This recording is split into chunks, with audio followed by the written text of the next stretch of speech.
السلام علیکم ورحمۃ اللہ وبرکاتہ۔ دوستوں، امید کرتا ہوں آپ خیریت سے ہوں گے۔ میں ہوں محمد مقصود قاسمی اور آپ دیکھ رہے ہیں باغ مدینہ یوٹیوب چینل۔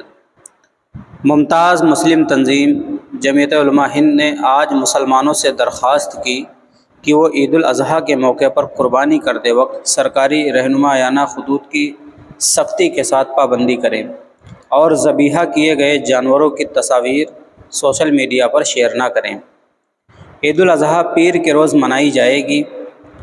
جمعیت کے صدر مولانا ارشد مدنی نے کہا کہ اسلام میں قربانی کا کوئی متبادل نہیں ہے اور یہ ہر صاحب استطاعت مسلمان پر واجب ہے۔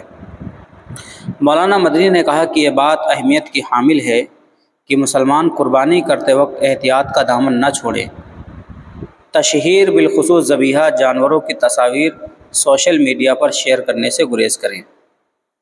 انہوں نے مسلمانوں سے خواہش کی کہ وہ قربانی کرتے وقت سرکاری رہنمایانہ خطوط کی سختی کے ساتھ پابندی کریں اور ممنوعہ جانوروں کی قربانی سے گریز کریں۔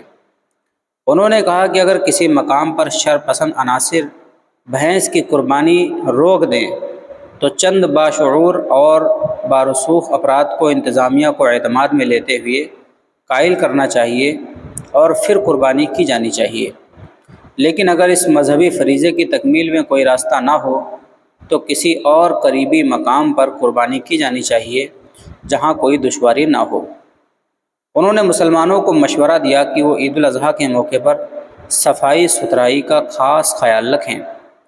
جانور کے فضلے کو سڑکوں اور نالوں میں نہیں پھینکا جانا چاہیے بلکہ اس انداز میں دفن کیا جانا چاہیے کہ اس سے بدبو نہ آئے۔ ہر ممکن کوشش کی جانی چاہیے کہ ہماری حرکتوں سے کسی کو تکلیف نہ پہنچے۔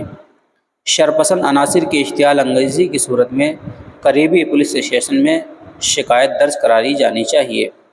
دوستو، یہ تھا مولانا ارشد مدنی صاحب کا بیان اور ان کا مشورہ مسلمانان ہند کے نام جو ابھی آپ حضرات سن رہے تھے۔ اب آپ حضرات کا اس کے متعلق کیا کہنا ہے نیچے کمنٹ کیجئے گا۔ پہلی بار چینل کو دیکھ رہے ہیں تو سبسکرائب بھی کر سکتے ہیں۔